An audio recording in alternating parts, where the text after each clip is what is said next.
Good morning class 7th students. आज मैं आपको अभ्यास कार्य कराने जा रही हूँ आपके चैप्टर 3 शर्तें।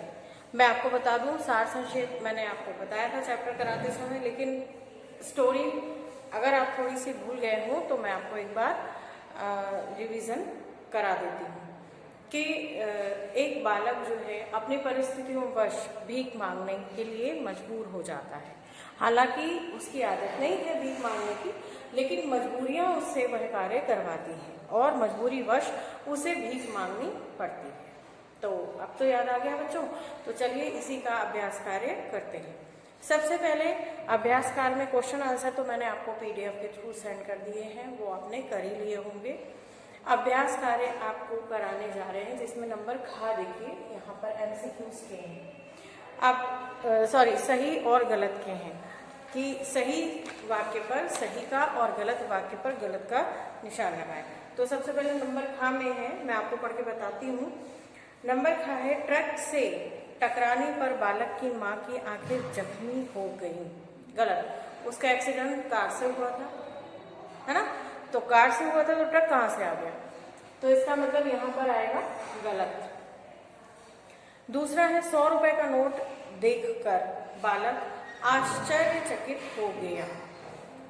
राइट, सही है, क्योंकि वो जो बालक था जो भीख मांगता था, 100 के नोट देखे हुए उसे काफी समय हो चुका था, वो भी हैरान था 100 की नोट को देखकर। ये सही है। नेक्स्ट है, यहाँ पर भी मैंने सही का निशान दूसरे में लगा दिया, आप भी देखकर लगा लीजिए।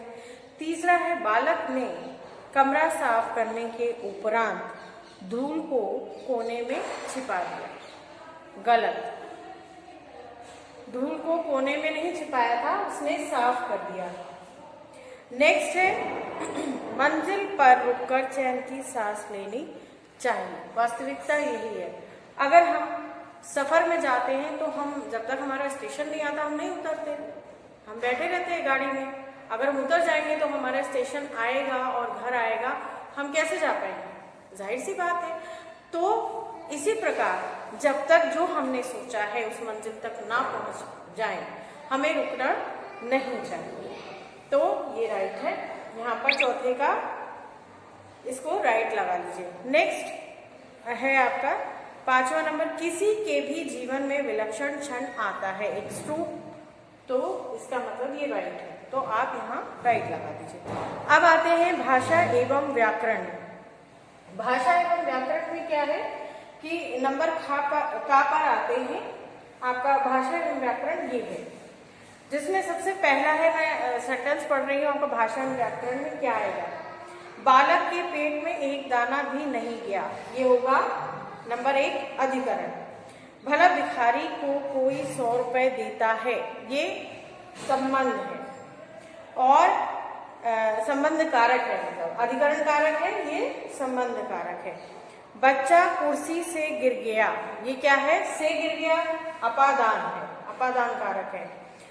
और चौथा है, माँ ने बच्चे को प्यार से पाला था, ये होगा कर्ता, कर्ता कारक। ठीक है बच्चों, अब आगे आते हैं इसमें वाक्यांश के लिए। इसमें लिखा है वाक्यांश के लिए एक शब्द लिखिए, है ना। तो वाक्यांश के लिए एक शब्द मैं यहाँ पढ़ रही हूँ। नंबर 1 है, भीख मांगने वाले को क्या बोलते हैं बच्चों, भिखारी। उसी प्रकार नंबर 2 है, मदद करने वाला, जो मदद करता है उसको क्या कहते हैं, सहायक। अच्छे दिल वाला, वाक्यांश के लिए एक शब्द है अच्छे दिल वाला, यानी जिसका दिल अच्छा हो, वो क्या होगा, वो होगा दरिया दिल। जिसका बड़ा दिल होता है उसको बोलते हैं दरिया दिल। नेक्स्ट है, दूसरों का भला करने वाला, जो दूसरों का भला करता है उसको क्या बोलते हैं, परोपकारी। दूसरों पर परोपकार करना, पर उपकार करना, दूसरों पर उपकार करना, वह व्यक्ति क्या कहलाता है, परोपकारी। अब आते हैं नंबर गा। आपका ये जो गा है, इसमें क्वेश्चन मैं पढ़ रही हूँ बुक से। निर्देशानुसार वाक्य परिवर्तित कीजिए। इसमें निर्देश दिया है, कॉलम कोने में दिया है, कहा है कि इस लाइन को वर्तमान काल में लिखिए। इन्होंने जो लाइन लिखी वो ये है, उसकी माँ मेहनत मजदूरी करती थी तो नहीं है, अब ये वर्तमान बोल रहे तो हम वर्तमान में कन्वर्ट करने के लिए है लगाएंगे। उसकी माँ जो है मेहनत मजदूरी करती है, उसकी माँ मेहनत मजदूरी करती है। एट प्रेजेंट वर्तमान की बात हो रही है ना, तो प्रेजेंट में वह कार्य वो करती है, करती थी नहीं, ये तो पास्ट हो गया है ना, भूतकाल। अब इसमें दूसरा दिया है कि इसको भूतकाल में बदलिए। भूतकाल में कैसे बदलेंगे इस लाइन को? नंबर 2 वाक्य है, घर में एक दाना भी अनाज का नहीं है। तो यहाँ दूसरा नंबर है, घर में एक दाना भी अनाज का नहीं था। तीसरा दिया है इसमें ऑप्शन, भविष्य काल में बदलें। भविष्य काल में कैसे बदलेंगे? चने खाने से पेट भर जाता है, तो भविष्य काल में यानी चने खाने से पेट भर जाएगा, ये भविष्य होगा। जहां पर गा ये गी आता है वहां पर भविष्य काल आ जाता है। नेक्स्ट है नंबर 4, भिखारी ने आगे हाथ बढ़ा दिया। तो इसको बदलना है वर्तमान में, भिखारी ने आगे हाथ बढ़ा दिया है। ये हो गया आपका जो चेंज करने वाले सेंटेंस थे वो आपको मैंने बता दिया। अब आते हैं नंबर घ पर। घ में सबसे पहले यहाँ देखिए क्या लिखा है, घ में मुहावरे पूछे गए, तो मैं आपको बुक से पढ़ के बता देती हूँ। निम्नलिखित मुहावरों को वाक्य में प्रयोग कीजिए। यहाँ मुहावरे लिखे हैं, पहला पीठ थपथपाना, दूसरा मुकर जाना, तीसरा सहज जाना, चौथा आंखें फटी रह जाना। तो ये मुहावरे हैं। इन मुहावरों का वाक्य में प्रयोग जो मैंने लिखा है वो आप सुन लीजिए। पहला पीठ थपथपाना, अच्छे अंक प्राप्त करने पर शिक्षक ने मेरी पीठ थपथपाई।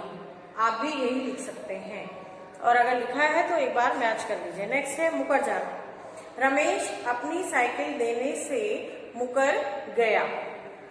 तीसरा है सहज जाना, मुझे रास्ता पता नहीं था फिर भी मैं सहज ही स्कूल पहुंचा। चौथा है आंखें फटी रह जाना, तो इस आंखें किसकी फटी रह जाती है? इसका वाक्य प्रयोग है, मेरी नई गाड़ी देखकर पड़ोसन की आंखें फटी की फटी रह गई। ये भी लिख सकते हैं, या मेरी नई गाड़ी देखकर उसकी आंखें फटी रह गई। अब हम आते हैं, ये आपका हो गया मुहावरे। अब आते हैं भाषाई आचार पर। क्वेश्चन और ऑप्शन मैं पढ़ रही हूँ, उत्तर आपके सामने है, आपको बताती चलूंगी। वह शब्द छाटिए जो जातिवाचक संज्ञा नहीं है। इसमें ऑप्शन है गुरु, नारी, ईश्वर, दिल्ली। तो इसमें दिल्ली बच्चों जातिवाचक संज्ञा नहीं है, तो यहाँ पर पहले का तीसरा। इसी प्रकार राष्ट्र शब्द की भाववाचक संज्ञा क्या होगी? पहला ऑप्शन है राष्ट्रत्व, राष्ट्रीयता, राष्ट्रों और राष्ट्रीयकरण। तो इसमें से जो ऑप्शन सही है वो है राष्ट्रत्व, यानी दूसरे का पहला। अब आते हैं नंबर 3। तीसरा है सज्जनता शब्द की जातिवाचक संज्ञा है। पहला सज्जन, दूसरा सजा, तीसरा सजना, चौथा सज्जा। तो उत्तर होगा सज्जन। क्या होगा बच्चों उत्तर? सज्जन, यानी तीसरे का पहला। टिक लगा दीजिए बच्चों। नेक्स्ट है चौथा, समूहवाचक संज्ञा का उदाहरण है। समूहवाचक संज्ञा का उदाहरण है, इसमें ऑप्शन दिया है दिल्ली, नरेश, सेना और बुराई। तो इसमें जो समूहवाचक संज्ञा का उदाहरण है वो है इसमें सेना। ठीक है बच्चों, सेना है, तो इस हिसाब से इसमें चौथे का जो तीसरा वाला आंसर है वो सही है, आप टिक लगा लीजिए। तो उम्मीद करती हूँ बच्चों आपको इस पाठ का 3 शर्तें चैप्टर 7 का अभ्यास कार्य पूर्ण रूप से आपको समझ में आ गया होगा। बच्चों PDF आप पर पहुंच गए हैं, वीडियो ये अभ्यास कार्य का आप पर आ रहा है। अब आपकी रिस्पॉन्सिबिलिटी है वर्क कंप्लीट करिए, व्हाट्सएप पर सेंड करिए और सभी चैप्टर जितने भी हैं फाइनल के उसे ईमानदारी से याद करें, जिससे कि आपको मार्क्स भी ईमानदारी वाले ही मिले। थैंक यू बच्चों।